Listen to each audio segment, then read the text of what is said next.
Mes chers amis, bonsoir. Le 7 décembre 1972, l'équipage de la mission Apollo 17 décolle de la Terre pour aller, une dernière fois, sur la Lune. À ce jour, en mars 2025, Artemis 3 n'a toujours pas décollé. Harrison Schmitt et Eugene Cernan restent les derniers êtres humains à avoir marché sur la Lune, et Ronald Evans, le dernier à orbiter dans le module de commande. Quelques heures plus tard, les astronautes prennent cette photo. Une photo dénaturée, avec un manque de contraste, et une Terre mal cadrée. Mais une photo magnifique. C'est juste bizarre parce que notre cerveau est habitué à voir la Terre avec l'hémisphère nord en haut de l'image et l'hémisphère sud en bas. Donc par souci technique et esthétique, la NASA a recolorié et recadré l'image. Et si le nom administratif de AS-17 148 22 727 ne vous dit rien, vous connaissez son autre nom. Le Blue Marble, ou l'abbaye bleue en français. Quelques heures seulement après avoir quitté Cap Canaveral, la Terre apparaît comme une petite baie bleue dans un océan sombre, froid et vide. Quand vous êtes à 400 000 km de la Terre et que vous la regardez, elle est très belle. Vous pouvez voir la circularité. Vous pouvez voir du pôle Nord au pôle Sud. Vous pouvez voir à travers les continents. Vous recherchez les ficelles qui la tiennent. Un quelconque point d'appui, et il n'existe pas. Vous regardez la Terre, et autour, l'obscurité la plus noire que l'homme puisse concevoir. Cette image a plus de 53 ans, un demi-siècle, et à l'époque c'était rare d'avoir ce genre d'image. Alors qu'aujourd'hui on peut voir la Terre sur des milliers de photos en temps réel avec des images satellites tous les jours, et avec des données télémétriques d'une extraordinaire et terrifiante précision. Pourtant, rien ne semble avoir changé. Alors qu'en fait si, la surface terrestre change énormément. Mais ce n'est pas perceptible par l'homme depuis la Lune par exemple. Et les changements naturels, comme les plaques tectoniques ou le champ magnétique terrestre, et dont l'activité humaine n'a absolument aucun impact dessus, mettent des centaines de milliers d'années pour que ce soit perceptible. La photo du Blue Marble pourrait avoir été prise hier. Vous ne remarqueriez aucun changement. Et c'est terrifiant. Car il est impossible de quantifier réellement des échelles de temps absurdement longues dans l'univers. Pourtant, certains essayent, tant bien que mal, de le faire. Nous essayons de nous représenter des fractions infimes de l'univers qui représentent pour nous des échelles de temps considérables. Et dans cette vidéo, on va en voir quelques-uns, histoire de faire bugger votre cerveau. Avant de continuer, un petit mot sur le partenaire de cette vidéo, CyberGhost VPN. Naviguer librement sur internet, c'est bien, mais cela ne protège pas vos informations personnelles et ça ne vous permet pas d'accéder pleinement à certains sites depuis votre pays d'origine. Et si vous pensez déjà être protégé en navigation privée, détrompez-vous. De nombreux regards vous observent à chaque fois que vous vous connectez. Et la navigation privée ne vous donne qu'un faux sentiment de confidentialité. Pour mettre fin à cette atteinte à la vie privée, CyberGhost VPN est indispensable. Il vous suffit d'activer CyberGhost VPN avant de naviguer. Il chiffre et redirige 100% de votre trafic via ses serveurs sécurisés afin que personne ne puisse voir votre activité en ligne. C'est très simple, CyberGhost dispose de serveurs dans plus de 100 pays prêts à répondre à tous vos besoins. Il masque votre identité et chiffre vos données via un tunnel sécurisé. Et non seulement il les protège sur les réseaux publics, mais il vous donne également accès au contenu géorestreint de plus de 35 services de streaming comme Netflix ou Disney+, avec 40% de contenu supplémentaire. À votre avis, comment est-ce que vous croyez que j'ai pu regarder la finale de la Ligue des Champions de hockey sur la RTS? Grâce à CyberGhost VPN. Avec plus de 38 millions d'utilisateurs dans le monde, CyberGhost c'est l'un des VPN les plus recommandés du marché et l'application est disponible sur tous les systèmes d'exploitation et peut protéger jusqu'à 7 appareils simultanément. Ainsi, vous restez anonyme 24 heures sur 24 et 7 jours sur 7 et vous pouvez même partager votre abonnement avec vos proches. Avec le lien dans la description de la vidéo, profitez d'une offre de réduction de 4 mois sur l'abonnement de 2 ans, c'est satisfait ou remboursé sous 45 jours. Merci à CyberGhost VPN de sponsoriser cet épisode.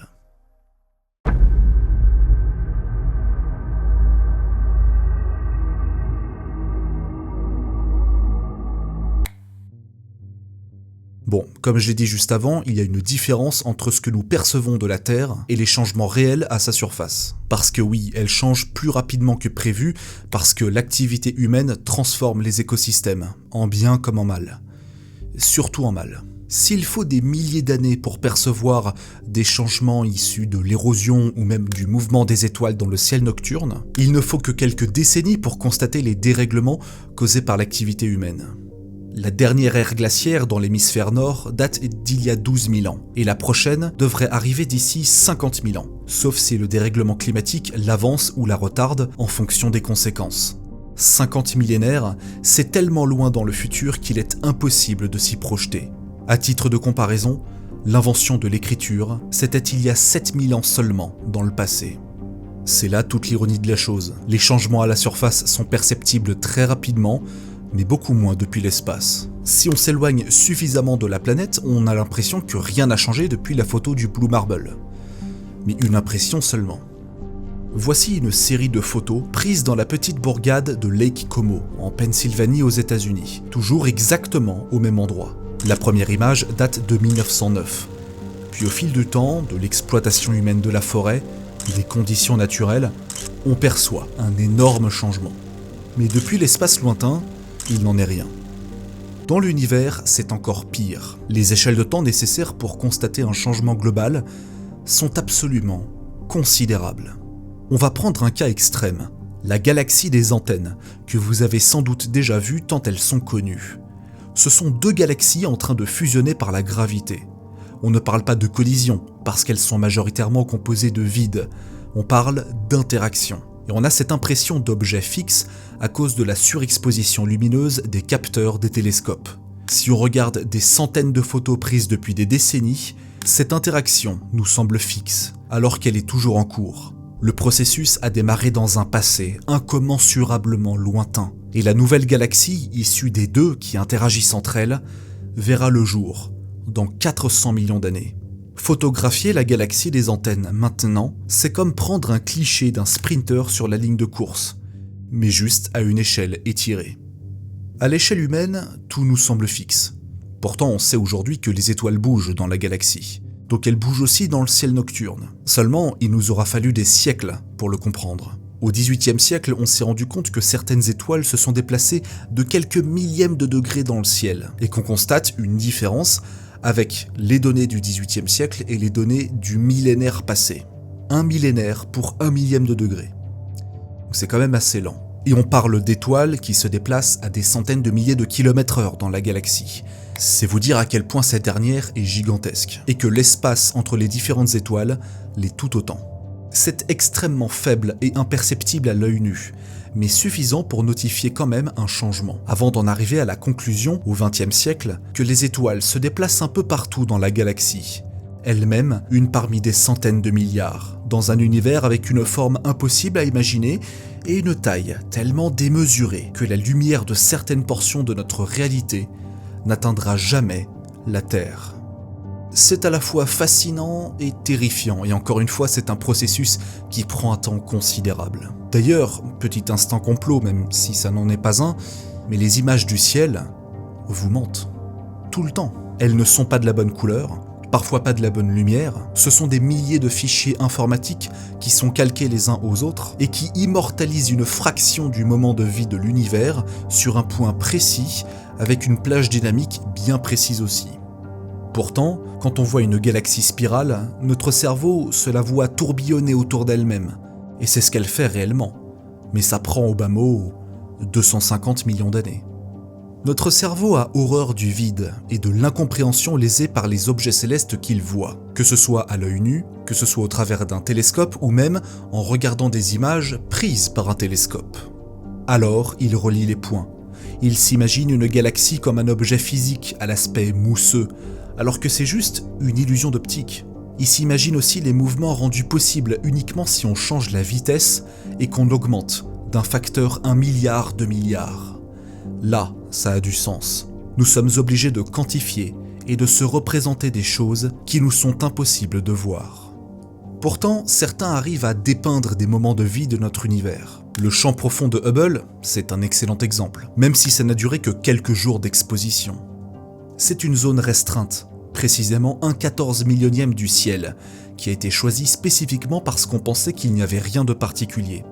Et pourtant, avec un peu de temps et de patience, on y observe des milliers de galaxies lointaines. Maintenant, que se passe-t-il quand on veut observer sur le très long terme des moments de vie, d'étoiles, de planètes, de nébuleuses, de galaxies entières, voire même de trous noirs? À quelle vitesse les mouvements de ces corps célestes évolueraient non pas représentés sur une échelle de temps qui se compte en centaines de millions d'années, mais à des échelles de temps qui se comptent en décennies ou en quelques mois, c'est-à-dire beaucoup plus abordables pour le commun des mortels que nous sommes. Voici Beta Pictoris. Comme son nom l'indique, c'est la deuxième étoile la plus brillante de la constellation du Peintre. Elle se trouve à 63,4 années-lumière de la Terre, est presque 2 fois plus massive que le Soleil et 8,7 fois plus lumineuse. Elle est uniquement visible dans l'hémisphère sud à l'œil nu et dans des bonnes conditions. Et comme quasiment toutes les étoiles de la galaxie, elle possède une exoplanète.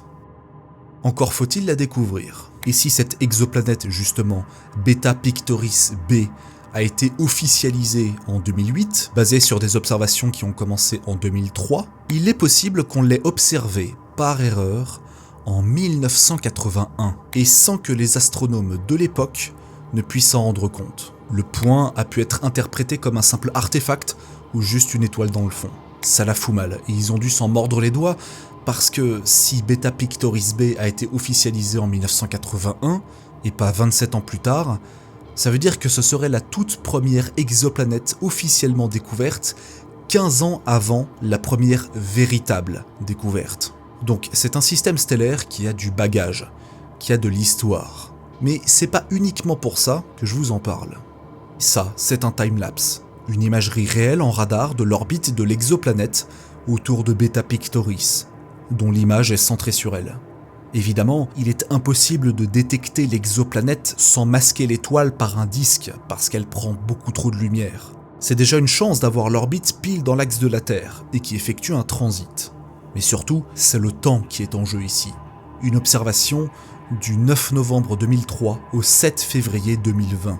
16 ans, 2 mois et 28 jours de vidéos qui montrent 75% de l'orbite d'une planète, résumée en 10 secondes. C'est vertigineux. 5934 jours, 512 millions de secondes, résumées en une vidéo d'à peine 10. Mais ce n'est pas tout.